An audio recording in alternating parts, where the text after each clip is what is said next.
It began on a winter night in the heart of the city. A grand ballroom shimmered under golden chandeliers, its marble floors reflecting the warm glow of candlelight.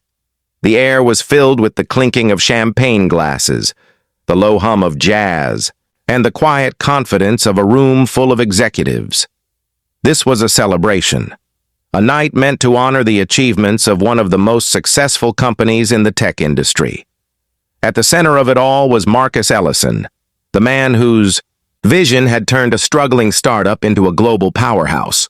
He arrived that evening with a smile, a tailored suit, and the pride of someone who had built his life's work from nothing. But what was supposed to be a night of recognition would quickly turn into a moment he would never forget. And neither would anyone else in that room. Marcus's story began decades earlier in Atlanta, Georgia. Raised by a single mother who worked tirelessly to keep the family afloat, he learned early on that success would not come easily, especially for a black man in America. He excelled academically, not just because he was gifted, but because he refused to settle for less. While others were playing after school, Marcus was reading books on business strategy, technology, and leadership. By the time he graduated from college, he had already mapped out his path to entrepreneurship. In his late 20s, Marcus launched Ellison Tech from a small rented space with just 3 employees and a handful of outdated computers. The early days were grueling, 14-hour workdays, endless networking, and the constant struggle of proving himself to potential clients who often underestimated him. But Marcus never allowed rejection to derail him. Slowly, contracts began to trickle. In and within a decade, his company had grown into one of the most respected names in the cybersecurity industry. By age 35, Ellison Tech was worth hundreds of millions. By 45, Marcus had expanded into international markets, securing government and Fortune 500 clients. Yet despite his success, the shadow of racial bias followed him into every boardroom, every negotiation, and every public appearance. He was aware of the subtle glances, the patronizing compliments, and the unspoken doubts that some still harbored about a black man leading such a powerful company. The gala that night was meant to celebrate the company's biggest achievement yet, a $2.3 billion government contract that would secure Ellison Tech's place at the very top of the industry. The room was filled with influential figures, from senior executives to political leaders. Marcus mingled with guests, shaking hands and exchanging polite conversation. But beneath the polished surface of the evening, something else was brewing. It began with small remarks, offhand comments about how sharp Marcus looked. The kind that sound like compliments but carry an undertone of surprise. Then came the subtle jokes about where he must have learned to speak so well, as if eloquence were an unexpected trait. Marcus was no stranger to such comments, but that night, they escalated.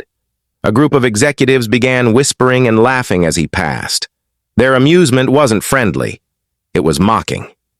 And then, in a moment that silenced the room, someone suggested that perhaps the security team had let the wrong person into the party.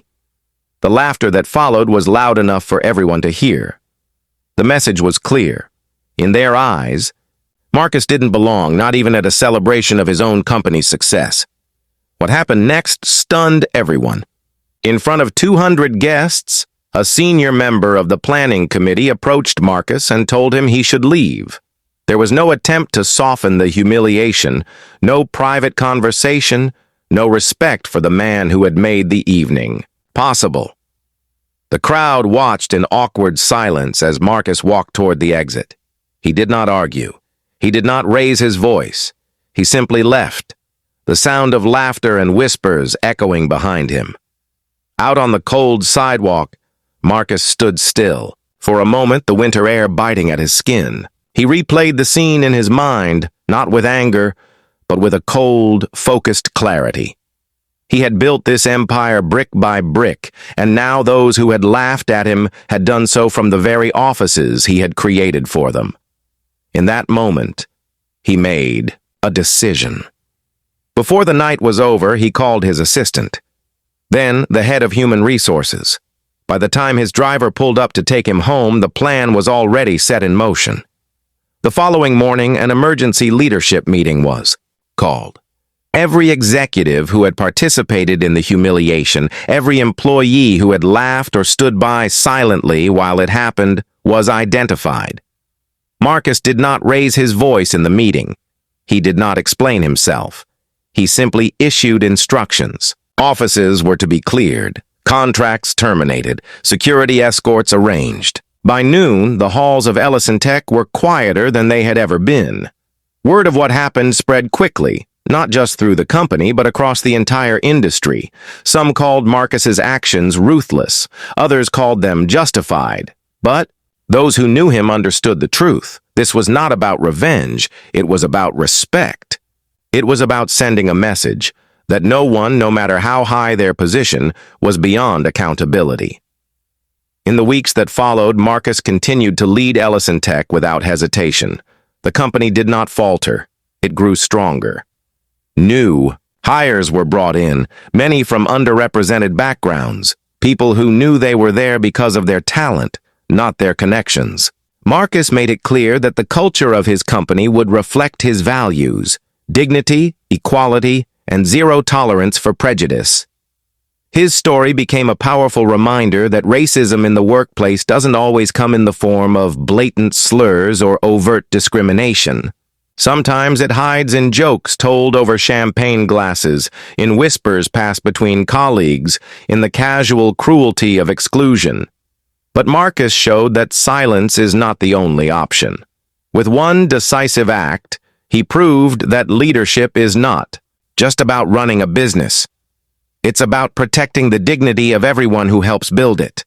Today, Marcus's legacy is not just the empire he built, but the courage he displayed on that cold winter night. He turned humiliation into action, and in doing so, he left a mark far deeper than any profit margin or market share. His story forces us to ask a question. If you were in that ballroom, would you have laughed, stayed silent, or stood by him?